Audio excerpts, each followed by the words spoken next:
اگر آپ جنت چاہتے ہیں تو پھر اس حرام تعلق سے نامحرم کے ساتھ فالتو باتیں کرنے سے رکنا ہوگا، اور اپنے آپ کو روکنا ہوگا، اور دوسرے شخص کو بھی روکنا ہوگا کہ میرے رب نے مجھے اس کی اجازت نہیں دی، میں اس کے بعد کوئی تعلق نہیں رکھ سکتی۔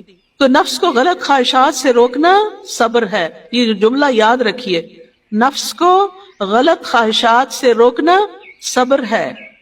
اسی طرح موبائل کی اسکرین پر فضول چیزیں دیکھنا، ایسا ٹک ٹاک دیکھنا کہ کہیں گانے آ رہے ہیں، کہیں کوئی ڈانس آ رہا ہے، کہیں کوئی مرد عورت آپس میں جگت بازی کر رہے ہیں، فضول ہنسی مذاق کر، ایسی چیزوں کو دیکھنا اور پھر ان کو لائک کر لینا اور ان کو بار بار دیکھنا۔ اب کتنا فتنہ ہے نا کہ آپ یوٹیوب پہ ایک اچھا لیکچر سن رہے ہیں تو نیچے ایک بڑی خوبصورت تصویر ریل پر آ رہی ہے، آپ کو ٹیمپٹیشن ہونے لگتی ہے کہ ذرا میں کلک کر کے دیکھوں اس نے کپڑے کیسے پہنے ہوئے، بس یہیں سے شروع ہو جاتا ہے۔ آپ وہ دیکھتے ہیں، بار بار دیکھتے ہیں، اس کو بار بار دیکھتے ہیں، اور وہ جو اچھا کام کر رہے تھے وہ تو پیچھے ہی رہ گیا۔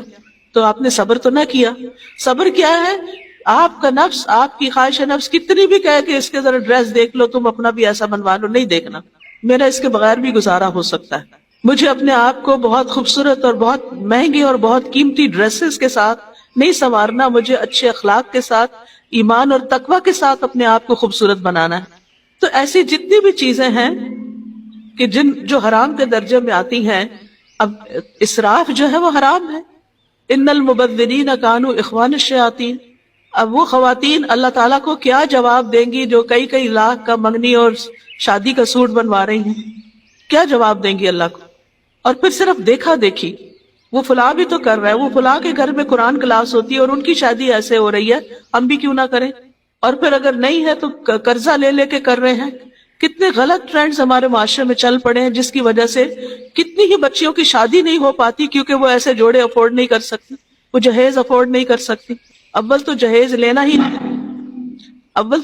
لینا ہی ایک انتہائی غلط چیز ہے، کیونکہ اللہ تعالیٰ نے مرد کو قوام بنایا ہے اور مرد کے ذمہ یہ بات رکھی ہے کہ وہ لڑکی کو نہ صرف یہ کہ اپنے گھر لائے اور اس کی تمام ضرورت کی چیزیں پوری کرے، بلکہ الٹا اس کو حق مہر بھی دے، اس کو تو مہر بھی دینا ہے۔ کہاں یہ کہ اس سے جہیز کے مطالبے کیے جائیں۔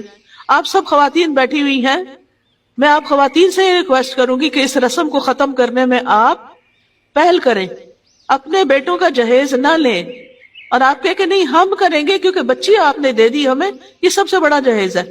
اس کی زندگی آپ نے اس کو پیدا کیا، پالا پوسا، محبت کے ساتھ بڑا کیا، اس کو پڑھایا لکھایا سکھایا، اس قابل بنایا کہ آج وہ ہماری بیٹی بن جائے، تو یہ کوئی تھوڑا چھوٹا سا تحفہ ہے، کتنا بڑا تحفہ ہے۔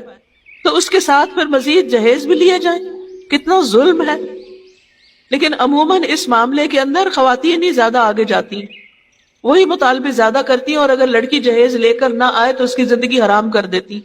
مجھے کسی نے بتایا کہ وہ اپنے گھر میں یعنی سسرال میں کوئی برتن استعمال نہیں کر سکتی، وہ کہتے جو ماں باپ کے گھر سے لائے وہ استعمال کرو، ہمارے برتن استعمال نہ کرو۔ وہی تو پھر اس کو ماں باپ کے گھر ہی رہنے دیتے، اس کو کیوں لے آئے؟ اگر اس کو اپنے گھر کا حصہ نہیں بناتے آپ تو پھر اس کو لانے کا کیا مقصد تھا؟ تو تمام خواتین ایسے ظلم سے پرہیز کریں کہ جو اپنی بہوؤں کے ساتھ ظلم اور زیادتی کے سلوک کرتی ہیں اور ان کی زندگی حرام کی ہوئی ہے، اور اگر آپ کے بیٹے اور اس کے درمیان کوئی محبت کا تعلق ہے تو وہ آپ کو چبھتا ہے، کہیں اکیلے بیچارے چلے جائیں تو وہ آپ کو برا لگتا ہے۔ یہ ساری نفس کی شرارتیں ہیں، اور ان سے بچنا، اپنے آپ کو روکنا، یہ دراصل صبر کرنا ہے۔ یہ بے صبرا پن ہوتا ہے کہ چھوٹی چھوٹی بات پر آپے سے باہر ہو جانا، ادھر شکایت لگا، جو آئے اس کو کہانی سنا، کسی کی غلطی دیکھ کر اس کے اوپر، یعنی جیسے بہو ہی کی غلطی ہوئی یا اسی طرح کوئی نند بھابھی کے بیچ میں، تو کسی کی غلطی دیکھ کر اس پر اس کو بدنام کر کے رکھ دینا، اس سے بات اس سے بات اس سے بات۔ بھئی جس کی غلطی ہے اس کو بیٹھ کے اچھی طرح سمجھائیں کہ یہ آپ کی غلطی ہے، یہ آپ اصلاح کر لیں۔ کوئی بھی آنے والی لڑکی اب آپ کے گھر کا حصہ ہے، آپ کی عزت ہے، آپ اس کو بدنام کریں گے گویا اپنے آپ کو بدنام کریں گے۔